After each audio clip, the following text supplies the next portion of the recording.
Here the series is 1 factorial, 3 factorial, 5 factorial, 7 factorial and so on. So here I've written the program partially, rather incomplete. I shall have to discuss the logic to complete my program. Variables have got defined, n has been taken from the keyboard as input, sum is equal to 0, fact is equal to 1 because the first term is 1 factorial which is equal to 1. So fact has been initialized with 1. I shall be executing one for loop for n number of times because n number of factors are to be added.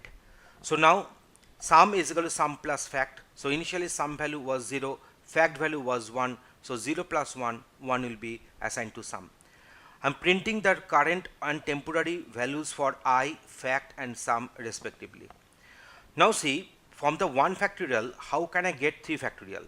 That means I should multiply 2 and 3 with 1 factorial to get the 3 factorial. So for I is equal to 1, the factors to be multiplied are 2 and 3. When the value of I will be 2, I am having 3 factorial in fact. How to get 5 factorial from 3 factorial? And the factors are 4 and 5, they are to be multiplied. So 4 and 5 are to be multiplied. So in this way, if I proceed, for I is equal to 3, the factors are 6 and 7. For I is equal to 4, the factors are 8 and 9 respectively. Okay. Now, what is the expression for factor 1? For 1, I is equal to 1, factor 1 is 2. For I is equal to 2, factor 1 is equal to 4. For I is equal to 3, factor 1 is equal to 6. So it is nothing but 2 star I. And what about factor 2? Factor 2 is nothing but factor 1 plus 1.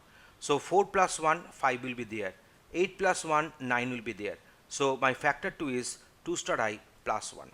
So now let me write these codes here so that my program can execute accordingly. So I have written fact is equal to fact star 2 star I into 2 star I plus 1. So let me go for compile and run.